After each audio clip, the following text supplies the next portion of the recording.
Hi guys, let's talk about what comes after design but before manufacturing, which is the development stage in your DT coursework. This video is for both GCSE and A-Level DT students. The advice is the same for both levels. I'll go through each category that makes up your development pages, and at the end I'll go through my 7 pages for my A-Level coursework. So starting off with thinking realistically. So after your development stage, you're going to go into manufacturing. So the whole time you have to think, how and will I be able to manufacture this product that you're designing?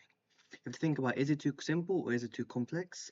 And to get high marks in the manufacturing stages, I mean, you do need a variety of processes, techniques, materials, that sort of thing. So variety is the main thing you should be aiming for. So if it is too simple, that's a disadvantage there. If it's too complex, it'll take too much time to create. Maybe you're more likely to make mistakes and stuff, and it's just like overly complex. So always think about, if you think about the marks and you want to get higher marks, it does actually matter like how simple or complex it is. So do sort of keep that in the back of your mind. If you've got electronics, do you know how it will work? Have you tested this? It's all about testing and making sure realistically, yes, I can make this product.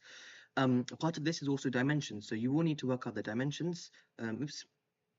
Of your product. So the maths here is important. So if you struggle with maths, you can use online calculators to help you with like circumferences and perimeters and area and radius and all that stuff. But unfortunately, the dimensions here do actually matter. So the maths bit is there as well. Let's go on to physical modeling. This will help you see. It's like a way of testing, right? So see if your product will work, the size of it, that sort of thing. So you should be testing every part of your product, especially if it has many moving parts. So my A-level coursework had loads of moving parts. So I did around 1 page on each like feature, and I would test the feature and that sort of thing. So scale models, especially if you're most products would have it would be good to do a scale model. However, you don't need to do a scale model. So there are other types of models as well, but each physical sort of, whether it's card or styrofoam or paper or like even like MDF or something, whichever model you do from whatever material, at least one part of the model must be real. So whether it's the size of it, the weight of it, you're mimicking, for example, the size. I did a cardboard model, if I quickly just show you here. Actually, wasn't it was here, wasn't it? So I did a cardboard model. My final product is not going to be cardboard, but here the thing that I'm replicating, the thing that's going to be correct, is the size of it. So I'm testing the size there. The material doesn't matter what material it is. It's just for show. It's just to make something that is the certain dimensions. So whether the size of it's true or whatever. Also movement. Later on, you're going to see I did like testing with like hinges and stuff and like split pins and stuff. That's testing movement there. Okay. That's the physical modeling.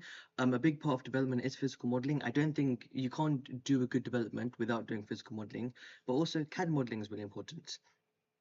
So CAD modeling is also really important. The main purpose for me was for aesthetics, so seeing what the product should look like, but also you should render some of the designs if you can to visualize the material texture, the grain direction as well. So it's not just about colors and stuff. It's about like realistically what will it look like in the environment and stuff. So CAD's really good for that. Also, if you don't have like physical contact with your client, if you can't bring them into the workshop or something, you can send them photos of your models, but also send them CAD files and screenshots and stuff. Next, let's talk about the specification. I think links nicely onto here. So obviously you made a specification sort of a while ago. It's really important to keep referring back. So check, has your client's needs, wants, values changed? Look back through your spec and how successful is your sort of new product that you've made some improvements to. Because developing is you are making improvements to it, and we'll talk about that in a second. But always keep a specification handy and look back and see how successful is your product based on your specification. However, one thing to sort of warn you of is that your specification can change. The wants and values of the client can slightly alter throughout your work. So, for example, if they realize, I've put the example of weight. So, if the weight of the product doesn't actually matter, it doesn't need to be lightweight because your client decided it won't be portable anymore because I'm going to leave it where it is. I'm not going to move it around. So, therefore, the weight doesn't matter. So, this can then influence other design choices. Maybe you can use heavier materials because actually weight no longer matters. So that can change, but it's important to sort of show throughout your folder, what is the client said, what is the input that's changed, the sort of the trajectory. But your specification, yeah, it can slightly change if that is what the client wants and stuff.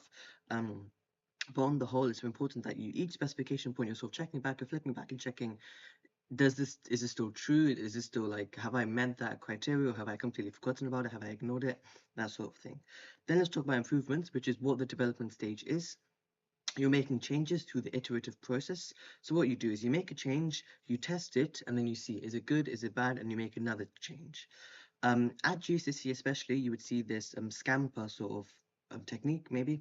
So you can either sort of substitute something, combine something, adapt, modify the purpose, eliminate, or reverse. So sort of pick some of these letters and make that said change to your design, whether it's the whole thing or part of it. So for example, if you have two like features, you can try and combine them and put them together, or you can sort of remove a piece, eliminate a certain part of your design, a certain feature, especially for like moving parts. Um, so this is one sort of framework you can use, but make sure it's all your process is iterative. So once you make a change, is it good, is it bad? You evaluate that. You can use your client for that. You can test it in various ways, and then you're just like in a cycle making more changes as you go. Um, and don't be afraid of making changes, right? If it doesn't work, that's perfectly fine. And you should still include it in your folder. So mistakes and even like dead ends. So let's say like you decide I'm going to change the X component. For a few like days, you're thinking about X component, then you realize actually I'm not going to use that anymore. All of that thinking and the designs and the work you did with X component, still include it. It's like it's a dead end, right? So even though you didn't end up going down that route, you should still include it in your folder. Then let's go into client feedback. This is so important, especially in the development stage. I'm going to make a whole separate video about how to use your client in the best way. So always keep in touch with your client and let them physically see the models if possible. So bring them into the workshop and try and photograph this as well. Um, yeah, so clients always really important, and you'll see when I show you in my work how I sort of use the client to go back and forth. It's important to have a back and forth conversation, especially at A level. I'd say um, it's not good enough just to say agree to your client, just to say yes. Sometimes you can say no. You can have the back and forth because you know everything about the materials and the technical stuff, whereas your client is giving you the creative ideas. So you can have a back and forth and basically come to a compromise and decide, actually, yes, in the real world, this specific then materials. So again, if we're thinking about getting marks in the development stage, we think about hitting the material marks. So all of your material choices need to be justified.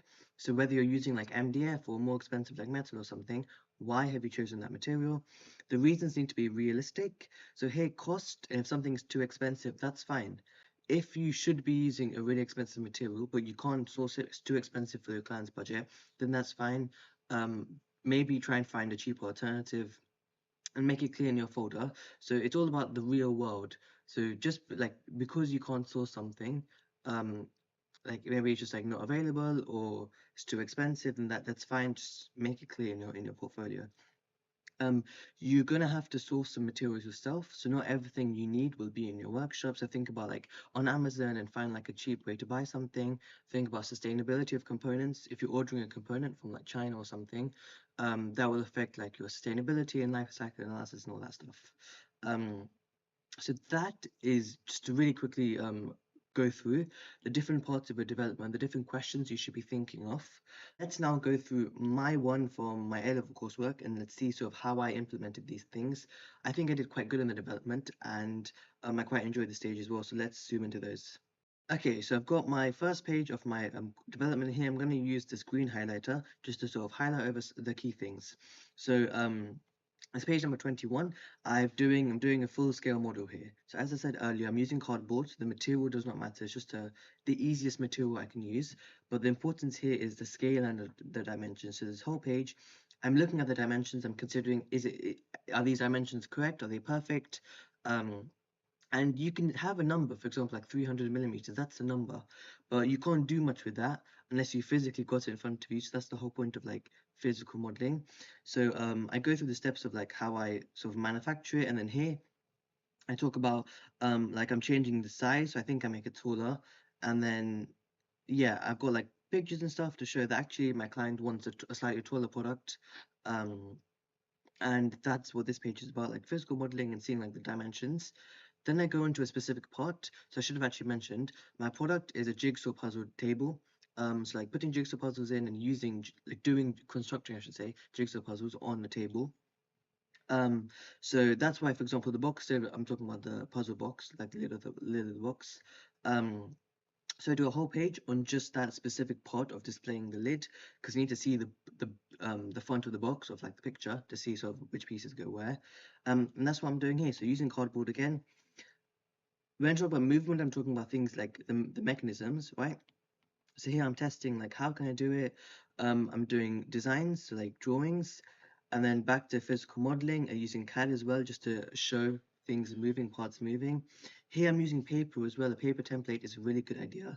Um, just to like get an idea of how things could move.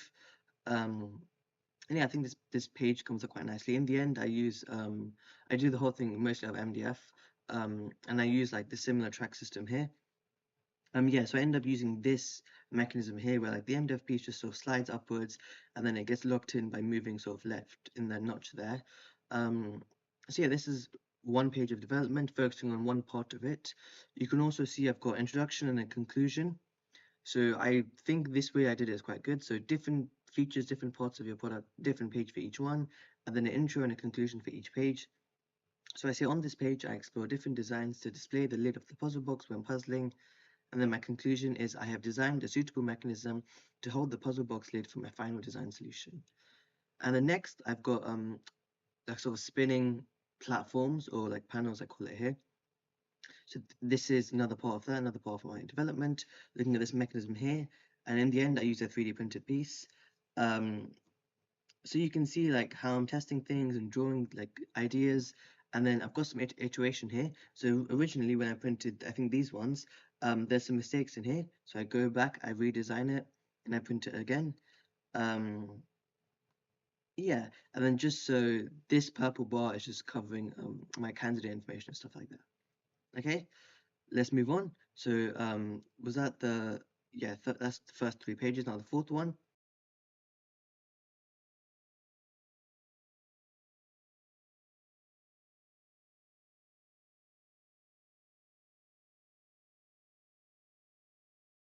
So not everything has to be fully to scale, as long as one part of the design is true. So in this case, the mechanism is like the correct part that I know that I'm testing. So that's like a good way of testing. It doesn't have to be like all big massive pieces that you're testing with. You can have small scale tests is what I should be using. Yeah, it's a small scale test. Okay. Moving on. I'm doing just like small sketches. That's what these are. Just raw sketches. Um, and I'm trying to like sort of find what is the perfect shape of this like contour of this shape here. Here's the back and forth with the client. So I pitch something. Sorry, the client pitches something. I respond. The client says something. I respond. And back and forth. So we end up having we end up mixing 10 and 5. So 10 being this sort of sharper line, I think it is, and 5 being, sorry, 10 being this curve, 5 being this short straighter line. You can read this, but we end up sort of coming to agreement together. But that is what your client should be doing. The client says something, you say something, and you should be coming to some sort of compromise, because not everything the client says will magically happen. It's your job to make sure to try to make it happen. But if not, you're trying to bring the clients back down to earth and give them realistic solutions. So sometimes you will come to a compromise that's like a realistic thing, right? And then yeah, and then I've modeled it sort of what the final shape would look like in using Onshape. So all of these, like all of the CAD models is on Onshape. That's the platform I was using for these. Okay, then this is continuing on. So larger puzzling surface, so 24 and 25 sort of are 2 pages that go over each other, that like overlap, I mean. Um, Here I'm doing more small scale tests with like veneers and stuff and like kerfing and all that stuff. Um, and then we move into 26.